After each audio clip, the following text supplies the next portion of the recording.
There is a reason why I add spicy cayenne pepper to my apple cider vinegar drinks in the morning. I can't tolerate crazy spicy things, but I do what I can to add them in. First of all, I feel like I get kind of a boost from them mentally. I think it's just kind of that wow factor. But there really is compelling evidence that, well, hot things like chilies and capsaicin and capsaicinoids and all that stuff can have a powerful effect when it comes down to activating brown fat, which can allow you to dissipate extra calories that you consume as heat. Okay, this is a phenomenal thing, basically inducing thermogenesis, increasing our body temperature and burning more energy as heat rather than potentially storing it.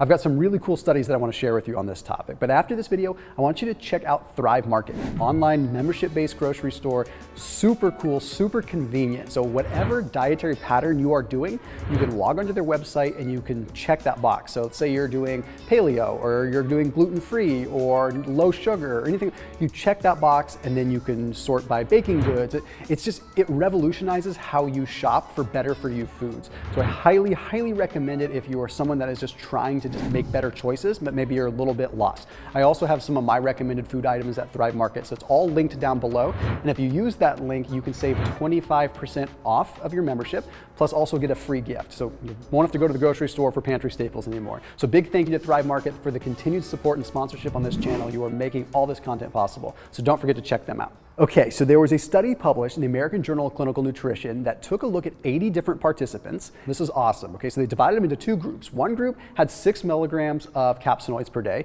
and the other group just had a placebo. Okay, they did this for 12 weeks, and at the end of 12 weeks, they took a look at the results, and they found that the group that had the capsaicinoids, that had the chili, that had the spicy stuff, well, they didn't have any change in their weight, but their central adiposity levels had decreased.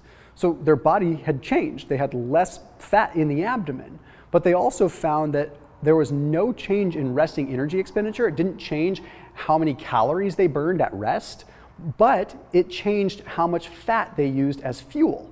This is really interesting. Something's going on there where it's shifting a gear, making the body oxidize fat more instead of glucose. Well, this would be a little bit inconclusive if we didn't have another study to kind of reinforce and understand what's going on.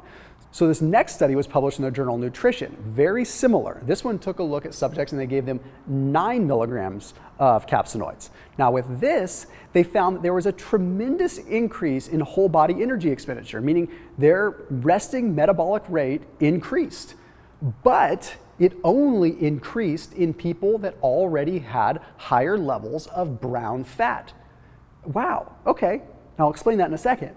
The other people that didn't have high levels of brown fat, it didn't do anything to them. It was negligible. Okay, so hot peppers made it so that people with brown fat were able to actually burn more, whereas people that didn't have much brown fat, it didn't have an effect. So yes, hot peppers absolutely can stimulate thermogenesis. You just have to have existing stores of brown fat, which I'll explain in just a second, because brown fat is going to be fat that has a lot of mitochondrial density, and it has a lot of what are called uncoupling proteins. What this means is that it's a mechanism for our body to protect us when we have brown fat, to protect us when it gets cold. We can dissipate energy as heat, and basically, it's kind of an inefficiency that helps keep us warm in a weird way.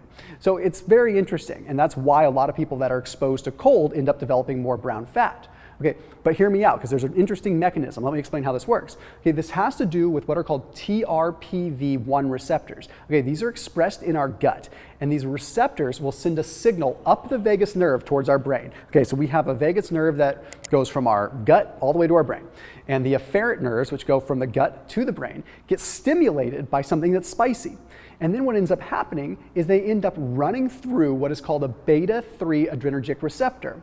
A beta-3 adrenergic receptor is what allows fat burning and thermogenesis to occur when stimulated by adrenaline. Like, so when we're working out, or when we're fasting, or when we're scared and our adrenaline spikes, we burn a lot of fat, but it's running that way through the beta-3 adrenergic receptor. If you ever pay attention, when you eat something spicy, you almost do get an adrenaline rush. So could there be an adrenaline activation? Possibly, but that's somewhat secondary to the fact that we are directly activating beta-3 adrenergic receptors independent of any kind of cold exposure or any kind of other stressor.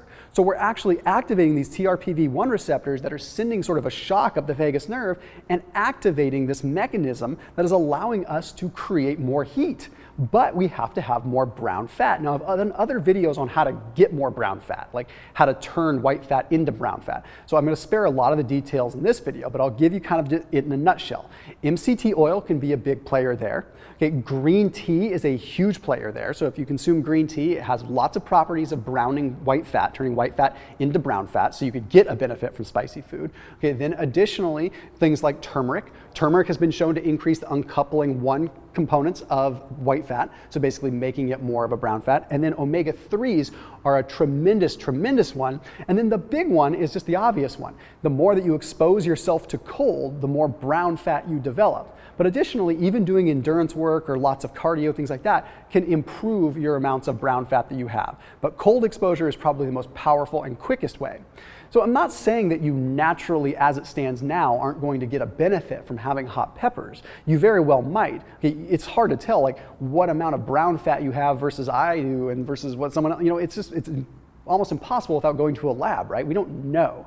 But we do know that when you start looking at the data and you start looking at what is triggering brown fat to activate, it's definitely clear that the more brown fat you have, the better off you are when it comes down to managing your weight. Okay, you just got to get that brown fat and then activate it.